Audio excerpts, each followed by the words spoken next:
Coming up, please welcome the incredible Ashley James. Woo! Welcome. I remember even like being heavily pregnant, being like, when am I supposed to start liking kids? I was like bloated to the point where I looked like I constantly needed to That's the baby, darling. Why are mum bods seen as like disgusting? But then meanwhile, there's articles like praising Leonardo DiCaprio for his dad bod. The guy doesn't even have kids. That was like my first sense of like, I'm an angry feminist. Everything feels unfair that there's all these double standards that are put on us and not put on men. Amen, sister.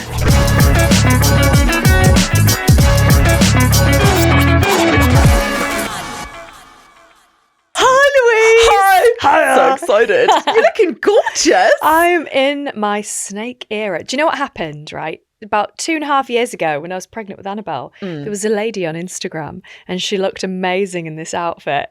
Obviously, this was like the Temu version of what this lady had on. And this is the first time I've worn it today because it's not my usual style, Louise. Well, you look gorgeous. But Thanks, so you babes. bought that 2 years ago when you were pregnant? 2.5 years ago. Wow. Yeah. Talking of pregnancy, our producer's pregnant. She is. She is. Congratulations. She's talking about her pregnancy symptoms and you kind of forget, but it's a lot. Like, did you have any crazy symptoms? I was like bloated to the point where I looked like I constantly needed to That's the baby, darling. Yeah.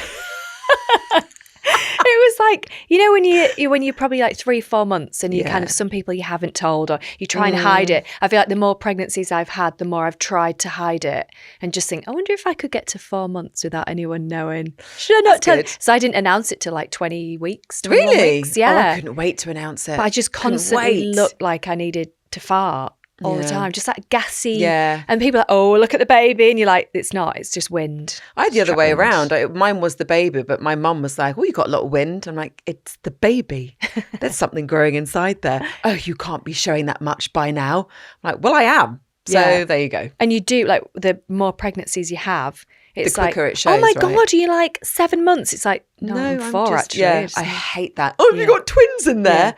Yeah. Oh, there might be triplets. No, I'm just a greedy Michelle. No. Just leave me alone. Leave me be. I'm hungry and gassy.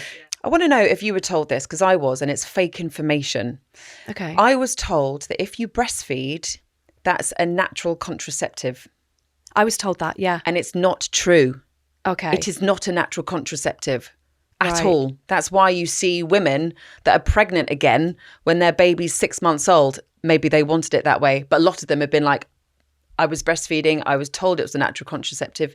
Turns out it's not. Well, it's the whole thing of having sex after you've given birth. You know, like I kept telling my husband that the midwife was like, you're not ready. You're not ready. And Andy's like, it's been a year. The poor lad is about to explode, literally. But I put that off for ages. But some of my friends like get back on it straight away. Straight away, like literally in the hospital straight away. I find that very, very strange. Is it in yet? I was lactating and... Literally that. It's strange, like throughout my 20s, 30s, or before I became a mother, like my breasts were a weapon. Yeah. To get things. Get things, basically. It got out parking tickets, got men, got whatever. Like they were the girls. Yeah. They went from the girls to the canteen very quickly. Yeah. And just, it's amazing how they can go from like a sexual object to the complete opposite of like, this keeps my child alive. Yeah. Do not come near them. And it's... and now they're somewhere like... My mind f***ed off. Like, Mother Nature took everything. Mine are now kind of... My hairline, my tits have gone. Hairline? Yeah. Like, you know the... Oh, yeah, the fluff. Yeah, like I receded like Dracula. Louise, I'm not even joking. It was like my hairline went back to here. I had like a vampire's peak. Really? Yeah. Even my hairdresser was like... But it's growing back. It's like fluff. If I do that, Louise, and it's just fluff here now, like, look at that. That's so... My hairline. And then my hair went frizzy at the back. Not the front, just the back. Wow. It was like, but your hair changes... Like, I severely receded. Oh, you'd never know. And you don't look like you're receding at all. Well, that's because I've... If you see me do this, oh my God, vajuzhin. It's not... It's a thing. Wow. But my fail is to do with my eldest son at secondary school. His school is brilliant. Yeah. My son got a detention because his pen ran out. What? Oh, are you talking about like the old traditional like pens where you have to suck the ink in? No. Then you can it was check it was a whiteboard marker. Fantastic. So it was one of those pens and it ran out and he got detention. And I just thought, no. Not I'm today. sorry. Not He's a good kid. He's a good kid. His pen ran out. Give him another one. How long was he in a detention for that? Well, I emailed the school. Yeah. And I sent them quite the email. And then I realised as I was reading their reply and I scrolled down to see what I wrote again because I was like, yeah, that was a good email. Yeah. Put them in their place. And then I realised that the beginning of my email had the beginning bit of ChatGPT. Of course, I can write this in a more firm motherhood way. So I had put my... How embarrassing. What did it actually say at the top then? Yeah. Oh, so it said like, you know how you put to ChatGPT, yeah. I want to write this, make it sound like I really mean what I'm saying and I have a point to prove. So I basically copy and pasted the entire thing and it said, of course, we can write this in a more argumentative mother. Yeah. Wow, that is, yeah. Yeah, but my son did not get issued a detention. It's like when you send a WhatsApp. I was caught out with that recently into the wrong thread. Ooh, and it's like there is worse. Such a fine line, you know, with a mum, like the school WhatsApp chats. Yes. And if anybody has got any brilliant examples, please send them in of WhatsApp messages that you should not have sent into the group. Like, I don't know if you know, if you screenshot anything on Snapchat, it comes up saying this has been screenshotted. So you know. Oh, really? Yeah. You think how many chats get screenshotted on WhatsApp. Wouldn't it be fascinating? I mean, it would be dangerous. It would be dangerous. But we've all got stories. We've all got stories of things that we've put in the wrong chat or and it's a school one, and then like you have to group then cover like just kidding. Yeah. Or like quickly change the narrative of why you've like sent that message in. Like, oh my God, I wasn't taking the piss out of you. Yeah, just what kidding. I was meaning. Yeah. Banter. And then you send loads of messages after to try and push that loads message. of laughing emojis. That's so funny. Today's guest is someone who is not afraid to be outspoken and says it exactly how it is. She's a TV presenter, an author, a DJ, mum of two, and a fierce advocate for women's rights and body positivity. We love her. Please welcome the incredible Ashley James. Woo! Welcome. Don't you wish that you could have an intro like that every time you walked into a room? Well, we can make that just happen when for you wake babes. up every morning. If somebody said that on a tannoy, you are brilliant. You'd be like, today is a day to excel. Maybe we should do that. It should be a thing. Do you know what I still find weird? When people are like mum of two and I'm like, me? I know. It's And so you weird, are, isn't it? babes. Because you're like, that sounds really grown up. Do you ever look at your kids and you're like, oh my God, I'm responsible for two of you? Yeah. Like, you're looking at me for answers and I can't even look after myself. Yeah. How are you, Ashley? How is life? How's motherhood? Everything? I feel like juggling at the moment, but it's good. I feel like I'm in a real sweet spot with a almost 3 and a 5-year-old. Oh. So you're kind of out the nappy stages. Well, we were out of the nappy stages. Alf on his 5th birthday. I'm very much like with Alf, let him do it all in his own time, you know? Nice approach to have. Yeah. He's been out of nappies in the day for ages, but just not at night time. And also things are so hard. Sometimes I'm like, as long as he's not in nappies at 17, like who And he really won't be. cares? He won't be. So on his 5th birthday, he decided, okay, I'm 5. I won't wear nappies anymore at night. Great, it was going really well. I went away on a work trip and he wet the bed every night. So I don't quite know if it was because It's probably because you Tommy were away. didn't put him on the loo before bed or because I was away and he was Exactly. unsettled. But I just got home and I said to him, do you want to put them back on for a bit and you can see how you feel? And he was like, yeah.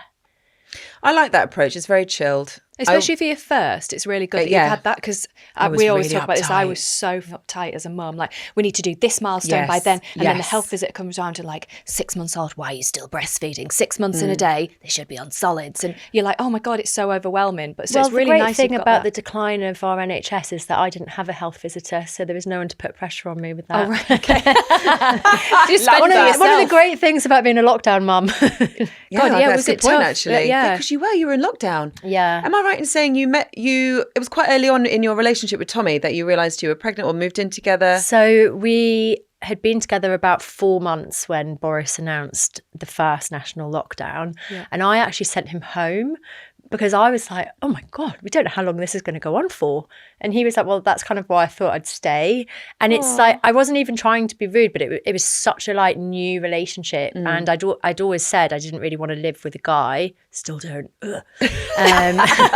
And I just couldn't imagine him in my little pink and leopard print flat. So I sent him back home, and then I could just tell he was really gutted. So just before midnight, like all modern day Disney movies, I said, okay, fine, you can come back. As long as I said, fine. As long as I don't care what the rules are, if I need you to leave, you will have to leave.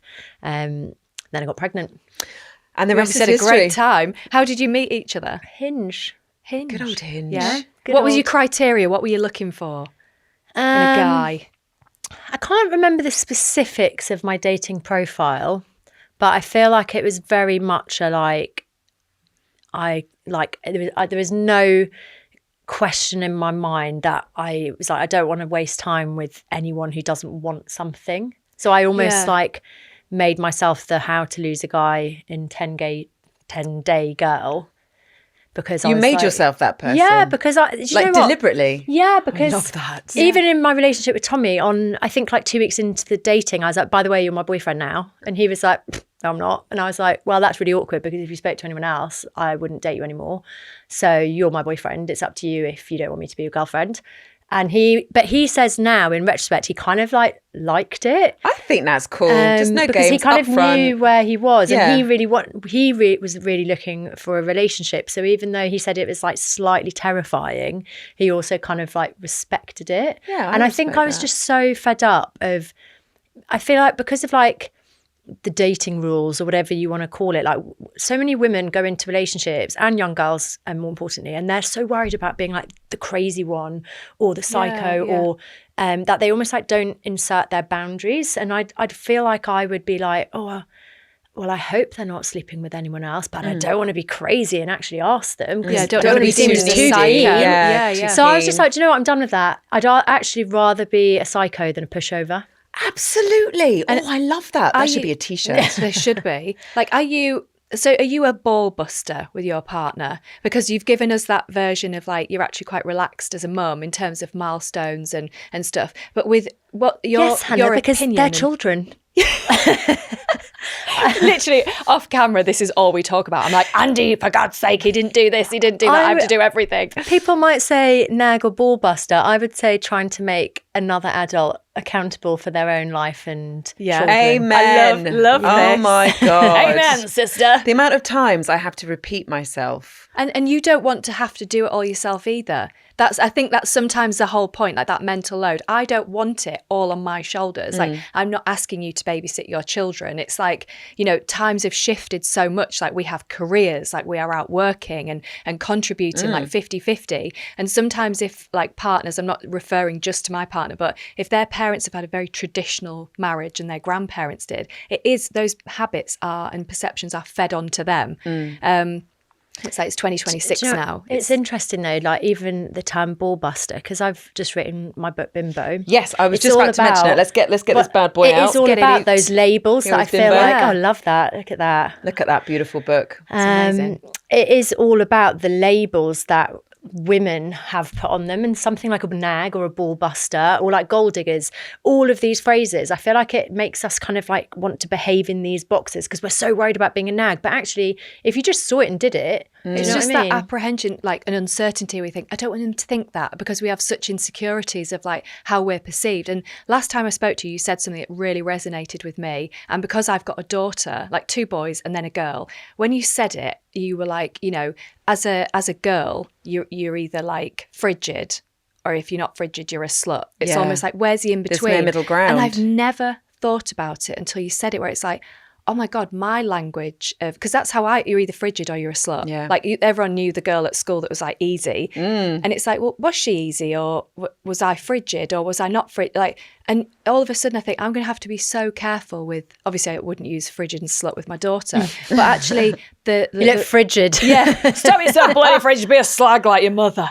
Like that. I just want to read something in the introduction, which you read this to us recently. So it starts with bossy, drama queen, attention seeker, diva, cow, prude, frumpy, frigid, bridezilla, trophy wife, wag, nag, bullbuster, ball and chain, mumsy, milf, homewrecker, cougar, battle axe, mutton, witch, hag, matron, biddy, bint, crone. I've been called a few of those over my years. Same. I think we all have. Yeah. And isn't that just, when you see that in black and white, you realise how many names that we have. And what do we call men? I mean, I could name a few if you I mean, know that. Can we? My husband would be sat here like, okay. I mean, apart from like the obvious, like rude. What, you want me to write a book as well? Here No, we they're go. all like it's all like gendered put down, really, Yeah. isn't it? Yeah. Like, and I always think of it because I noticed it. I've got Alfie who's 5 and Ada who's 2, and when Alfie was born, it was like, oh, he's going to be a heartbreaker. And in my head, I was like, well, I hope not. Really. Yeah. And then with Ada, it's like, oh, we're going to have to lock her up. And I'm like, sorry, we're already talking about locking her up. Why? I mean, I also really don't like, just as a side note, how we almost like assume from the moment that children are born that they're going to be like heterosexual. So when they're like, oh, is that her boyfriend? But I'm like, it is also weird that we joke about like, is that her boyfriend? No, she literally just hangs out with the opposite sex sometimes as a child. Like, doesn't have to be sexual. And that's okay. And before you had like literally became a mother and Tommy became a father, did you know that Tommy was going to be everything you wanted him to be as a father, or did you feel like you had to kind of give him a heads up on a few things? No, well, I didn't want children and he really wanted children. So actually one of our really early conversations, I said, oh, don't know about children, never really wanted them. So if that's a deal breaker for you, I might not be the right person for you. So interestingly, he was always the one who was, I'm going to say like more into children or more paternal. And I remember even like being heavily pregnant, being like, when am I supposed to start liking kids?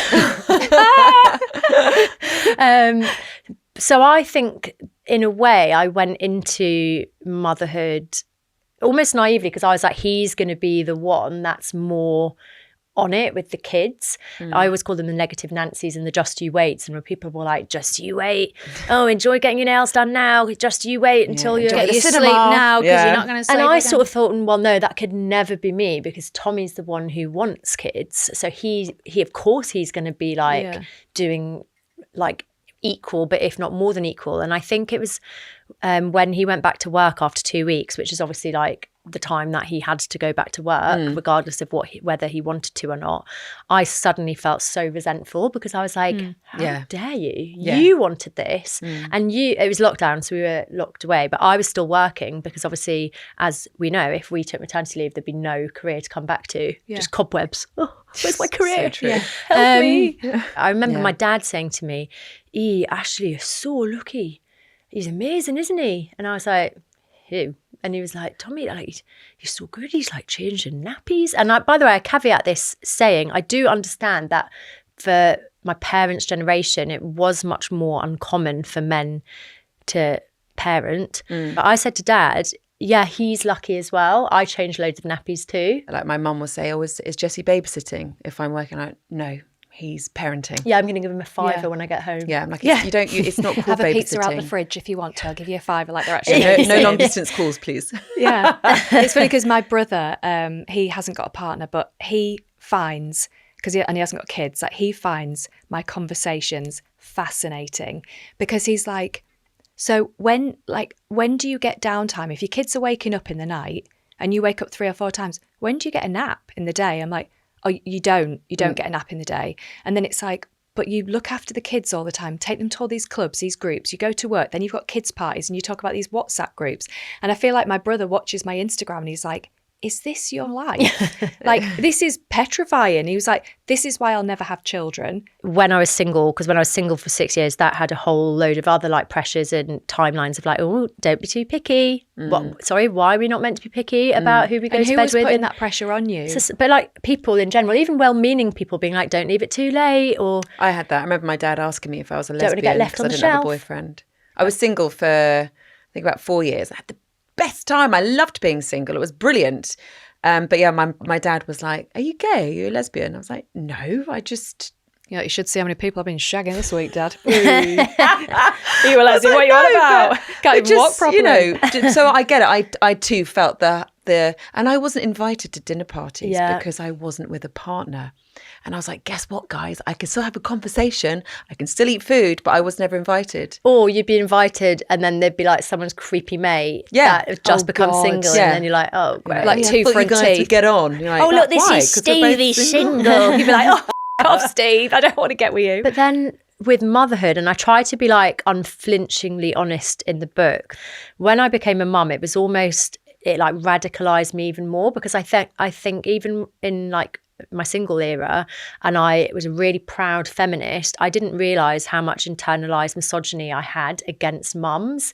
Because I think at the time I felt like, well, I'm choosing to be child-free and I'm going against the grain of what's expected of us. So it was almost like, well, they've chosen that traditional path. And I'm not like that. I'm not like mums. I would never give up my career. And funny enough, I get it quite a lot where I talk to people who are child free, and they'll be like, oh yeah, no, I'm really focusing on my career. And I'm like, oh yeah, because once we become mums, we don't give a shit about our career. Do you know what I mean? But people say it all the time and they don't realise, whereas dads would never, no man would ever be like, yeah, I'm focusing on my career right now. No. So I tried to like talk about the fact that when I became a mum, not only did I of course love my kids, but I had all these like experiences of regret where I was like, whoa, like I kind of went into it thinking, well, everyone always said I'd regret not having them, so how bad can it be? And then I was suddenly like, oh my God, really bad. What the hell have I done? And like, this is really permanent. And it's not to say I don't love my kids, of course I do, otherwise they'd have been put in the bin a long time ago, because like that's the only thing that really what gets you through all the hard moments is the fact that you love them. There was one time where I was doing these finger puppets to Alf. Remember, it was lockdown, so there wasn't anywhere to go, there was no people to chat to, and I remember like at the time I didn't know any lullabies, know loads of them now, but I had like a couple of things in my repertoire, which was either like Disney or Mambo No. 5, great tune. And I remember doing like Siglenia, like doing The Lion King with a finger puppet, thinking like, oh my God, like 6 months ago I was being booked for really cool music festivals as a DJ. And now I'm like doing this like finger puppet, and I remember almost like looking at myself from outside being like, oh, I'm such a loser. Then you're sat at home like balls deep in nappies, thinking, do you know what, this is boring, like are we going to watch another episode of Bing? Like I remember, but then feeling guilty because you're like, oh, I shouldn't be putting Bing on, I should be doing like crafts. sensory. How would you say your parenting style maybe slightly differs or is the same as how your upbringing was? Oh, well, I'm actually affectionate to my children. Because you went to boarding school, didn't you, from quite a young age? I went from the age of 9 and no one in my family had gone to boarding school until my brother went. My mum's actually staying at the moment, and, you know, she always says herself, like, she's just not emotional, and she finds all my southern friends, like, you know, they're trying to like hug her and kiss her, and she like tenses up. There is such a difference between northerners and southerners. Is there really? Oh my God, yeah. Hugging. When I first went to uni, and all my southern friends would be like, oh, how are you doing? And I'd be like that. I'm such a hugger. Like a car. Like I feel like there are a very huggy northerners. Have you met the Thomas brothers before? I feel like Ryan Thomas, like they're like real huggers. But yeah, But they're like Manchester way. And you're like, because I'm from where your family are from. Hang on a minute. North so you're not made in Chelsea? No. This is what I was so confused about when we were talking so in the book, guys. But so when do you know what? And actually, even being on a show like Made in Chelsea, it really played with a lot of the same insecurities I grappled with growing up, because I always was very aware that I didn't feel normal in either environment, because I was always being taught at school what one version of normal was like. And from a perspective of like, this is what me as a child was forcing me to shrink and not feel confident anymore. Because at school, I was always being told like, people from where you're from might behave like that, but where we're from. But then I'd go home and then my mum and dad would be like, do you think that's normal? Why are you doing that? I was taught at school to call all men sir, not the women, all men sir, and women, you just ignore them. Like, sorry. So I remember going to the co-op in my parents' like small town and being like, hello, sir. And my dad was like, you're being weird. Like, stop being weird, man. Oh, I actually it was weird. I want to talk to you about body image, because I love that you're a huge advocate for body positivity. And I remember you, because we used to kind of like vaguely work together years gone by when I was behind the desk. And I remember one of the first times I met you, and this has got to be going back, it must be maybe in your Maiden Chelsea days. Yeah. 2014, 2013. Yes, exactly. And I feel like my image of you then is very different to now. Like, I think back then you were more into like the perfect body, paranoid if if you had a bit of cellulite or something, whereas now you've just blossomed and bloomed into this most magnificent body positive advocate. Like, obviously when I was on Maiden Chelsea, it was I felt like I was having to almost like pretend to fit into that version of normal. And even my mum was like, would you not be better on Geordie Shore, Ashley? And I was like, I think if you'd have watched Geordie Shore, you'd be so grateful that I'm in this one. But I very much I always felt my whole life that I had to be someone else to be likable and to be liked. So when I started modelling, and bear in mind I was broke as well, I was like living in my overdraft, cosplaying as like a posh person, and modeling almost was like, okay, well, maybe this can be the thing that can make me money. And so I was like, in my mind, like, you're not good enough because you're not getting booked, therefore if you were smaller, if you were this or that. So I was like, it's like almost this like chasing this perfectionism, because I had so much pressure on myself that I felt like if I was perfect, then people on the outside would like me, but also then I'd get booked for jobs. And I remember, I think it was like 2015, a real turning point was that I got adult acne, I think just from like the stress that I was putting myself under. And I'd never had bad skin before. And if anything, people would be like, oh, your skin's amazing. So I really felt it, that suddenly I'd feel really insecure going out because I felt like everyone was looking at my skin. I was so unhappy with my body. I was spending ages on, I don't know if it was called Facetune back then, but like making sure my teeth were white, making sure my eyeballs were white, making sure my skin was so soft that I looked two-dimensional. And then if I ever did get a modelling job, which wasn't very often, I'd get the images back and be like, oh, they've made me smaller. And so then I'd be like, oh, well, I need to make myself smaller. And it got to a point where I was like, oh my God, I don't recognise myself anymore, but I'm not happy. The more I'm focusing on all of this stuff, the more unhappy it's making me feel, and the more scared it's making me of like interacting with human beings, because I was like, oh my God, they're not going to know that I don't look like the way I look on my Instagram. And it was one day after the Victoria's Secret show, I remember I went online and everyone was like, well, I hate myself. Well, I'm not eating again. Well, and it was just like, oh my God, we all hate ourselves. So I did this thing which felt very outlandish at the time, but like looking back, I'm a bit like, lol. But it's like my little skin roll. This is me, guys. But it did feel like brave at the time. And I remember saying to the modelling agency, like, I don't want anyone to Photoshop my images anymore. And I was warned that it could cost me work. And I was like, but I just can't take hating myself anymore. And ironically, that was like the thing I think that So it was a Victoria's Secret show.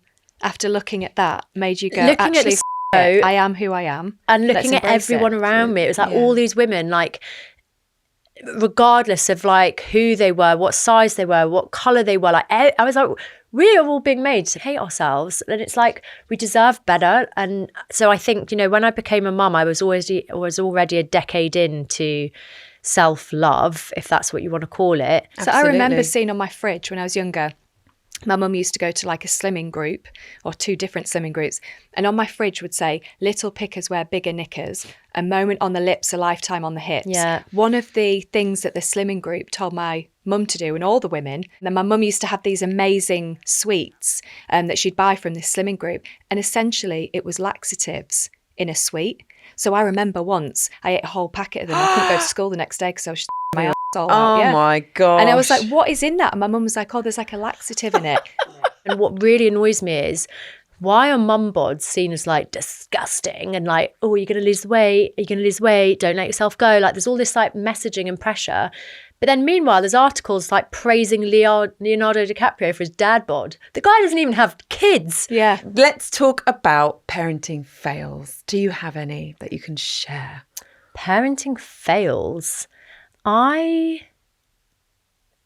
mean, I feel like we fail all the time. Yeah.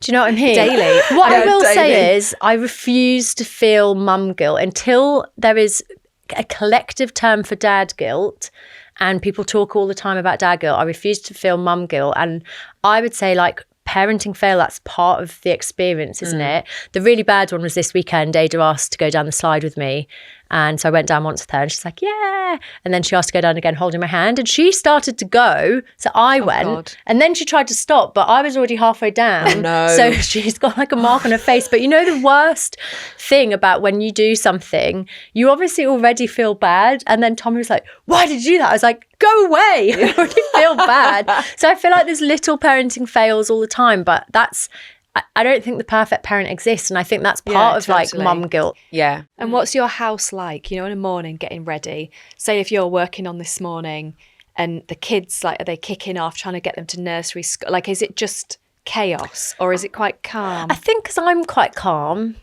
It depends if Tommy's there. Tommy's much more like, I always call him like the Mr. Von Trapp, you know, the whistle. Yeah. So, because he likes to get to the gym before work, so he has to get them out by a certain time.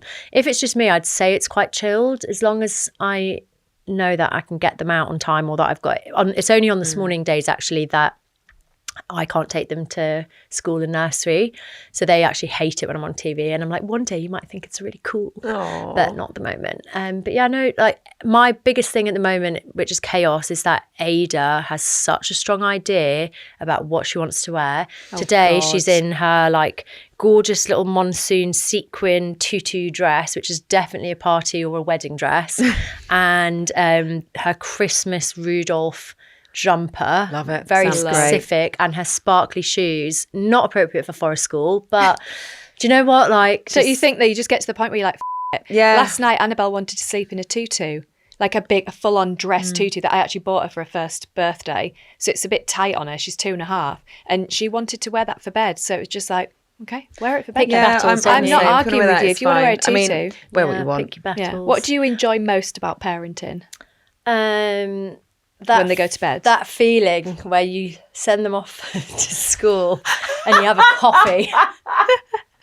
It is just having a in peace and a coffee. It's like, oh, I've won it the day. I feel like I always call Monday the parents' weekend. I feel like you just don't appreciate what you've got. Yeah. I've got some friends and they're self-employed, and as a couple, they both take Mondays off. Do they? And they drop the kids off together at school. Wow. And they go home, get back into bed, get a takeaway at lunchtime, and watch Well, that is Netflix. living. And I'm like, do you know that what? sounds great. Because they just connect. Yeah. Because they're like, weekends are chaos. Yeah, they are So they work chaos. slightly longer days, Tuesday, Wednesday, Thursday, Friday, and a bit of Saturday, and they take Mondays off I love together. that. And I think, That's do you know, actually a that's really a good great idea. idea. That's a win right there. Ashley James, thank you so much. Thank you so much. Thank you so much. Ashley James, Good luck everyone. with the book.